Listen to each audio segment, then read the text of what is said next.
Hello, everyone. I'm back. I'm your host, Jack Remington of Quintessence Productions LLC.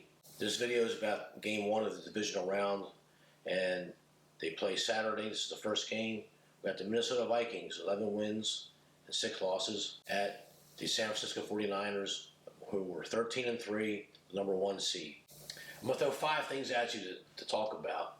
I'm going to throw 5 things at you to think about in this game. So we'll see what sticks. Number 1.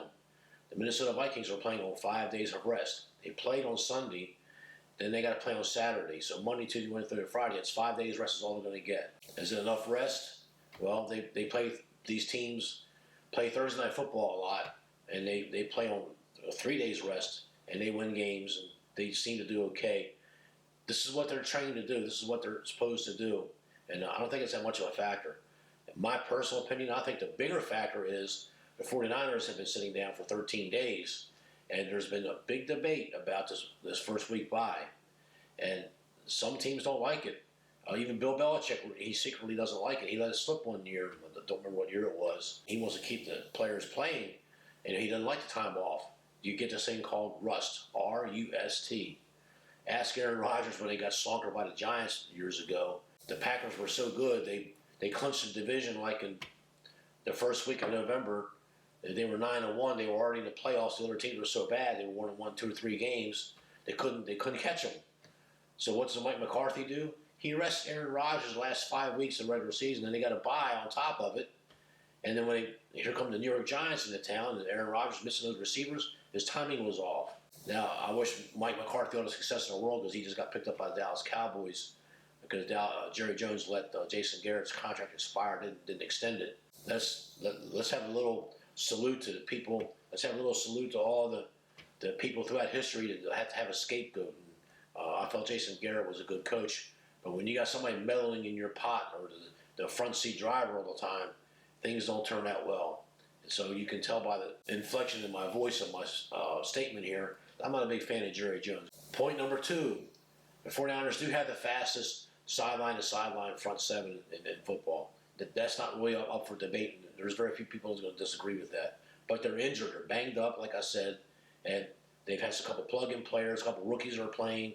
I'm not so sure that this really favors the 49ers at all because now they got to prepare for that Davin Cook guy from the Vikings. He's got no hips. He's like a little snake, the fastest snake you've ever seen. He can run. He gets in open field, he's going to score. Ask the Green Bay Packers in week 2.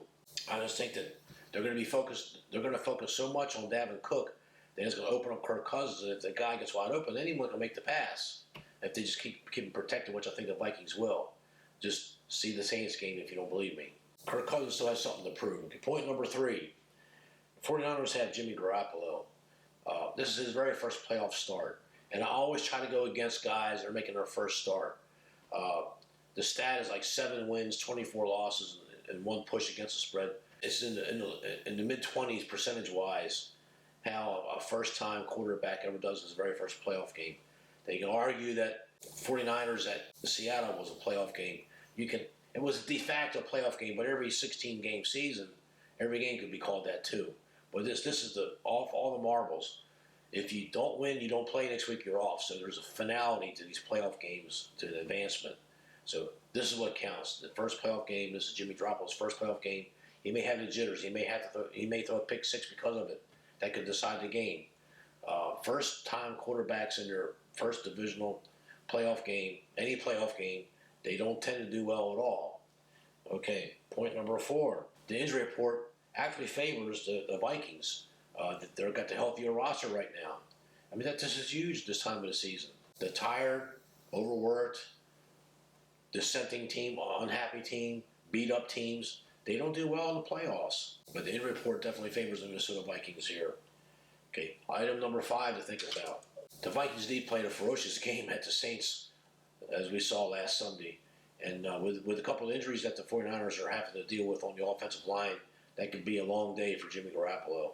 And it needs to be discussed because they were dominating that offensive line for the Saints.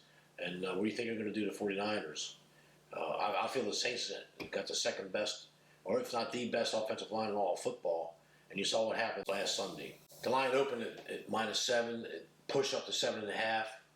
Got back down to 7. I have not seen any 6s. I haven't heard about it.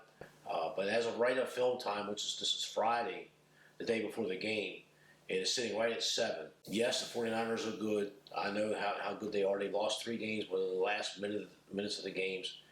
People keep saying they should be 16-0, they should be unbeaten, but they also won a couple games that maybe they shouldn't have. That can be said for every game, every team in the NFL. This is how it's going to shake out. I think the Vikings D is going to show up. They're going to overreach, trying to prepare for the Cook, the running back for the Vikings. That's going to open up the intermediate passing game, which Kirk Cousins is actually quite good at. He's not so good at the long ball bombs, and he's actually not so good at the short slot routes and screen passes, but he's good at the intermediate routes. Maybe he's done more of that in his life than anything else. Who knows why? But he still has something to prove. He got the monkey off his back last week by winning a very big game with the New Orleans Saints. But you can see it. You can see it in his eyes, and you can see the reports. You can read the blogs. He's still not happy. He still wants to do well. I have an acquaintance, not a friend of mine. I have an associate in Las Vegas. He has one live ticket. He spent $2,000 at the beginning of the season when Minnesota Vikings are 60-1 to win the Super Bowl. Okay, he's sitting on a $120,000 ticket. What did he do last week? My other associate, he shared this with me with permission, but not his name. What he did, he did a hedge bet. He took $2,000 and did a teaser last week. He had the Saints, got him teased down to even with a 7-point teaser, and had either an over-under in one of the games. He won the second leg of the bet, but he lost the Saints game teaser because the Vikings won the game. This is okay. Why did he do that? Well, he's hedging the bet. Okay, this is very important if you're going to be a handicapper. You got a winning ticket for a future, and your team is still alive, and your ticket is still alive, and you got a big possible payday. You need to hedge it down so if your team doesn't make it, you at least get your money back. That's what this guy was trying to do here with his 2,000. Well, he spent $2,600 or something like that on the teaser to win 2,000. Now 2,000, if he'd have won that bet, that means he'd have got a break-even ticket and a souvenir for his little notebook. I used to do that too, keep on losing tickets. But that's good strategy. So I don't know what he's going to do this week, but I'm pretty sure he's going to take the 49ers on some kind of teaser, knock that 7 down to either the 1 or nothing, get it even half. Because you pay a lot of juice for a 6.5, 7-point teaser. They actually have 8-point teasers too, but you pay $1.40, minus 140 to win 100. You keep doing that, I don't care how good you are, you're going to lose. You have to hit 92% just to break even with the minus 140 teaser. But in this guy's situation, I can see it because he's got a live Minnesota Vikings 60-1 ticket, and I wish him the best.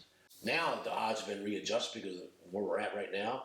The Vikings are 16-1. That's still a good bet. I mean, that's still pretty powerful. And I also want to point out right here while I'm thinking about it, both number 6 seeds won last week. The Titans knocked off the Patriots and the Vikings knocked off the Saints. So we're going to take a second play. Minnesota, we're going to sprinkle and do a little that Vegas runner, Marco D'Angelo on Wager Talk and Kelly. We're going to do a little sprinkle on the money line. So we're going to try that. How we do the sprinkle on the money line? We take a 1 unit for 1,000 points. We're going to take the Vikings plus the 7. Okay, we're going to take half a unit, which is 500, and sprinkle on the money line. So if they get slonkered in overtime by a field goal, if the 49ers beat them by a field goal in overtime, 31-28, okay, we lose the money line bet of the 500 half a unit, but we'll win the Minnesota plus 7. So we're still making money. There's a certain way you got to do the money line bets. So I always try to do half of what the main unit, what the main play is. Sometimes we win them both, and you're doing very well. That's not a middle. You keep saying it's not a middle. Milling a game is if the line goes at 10 tomorrow morning and we get Minnesota plus 10, and then we can just all of a sudden all the Viking money comes in, it gets bet down to Minnesota plus 6 or Minnesota plus 5. Then we'll go the other way. We'll take San Fran and buy a point or two, get it down to Frisco minus 3. Not very often, but it does come up where you can middle the game and win both. Or you push one, you win the other one. It's really hard to push one and lose the other one. You're gonna get something somewhere. That's where the half points come in play. So that's the play. We're taking the Minnesota Vikings for 1 unit for 1,000 points, and half a unit, sprinkle on the money line, 500 points. So thank you. Stay tuned for the next video. Have a good day. Thank you.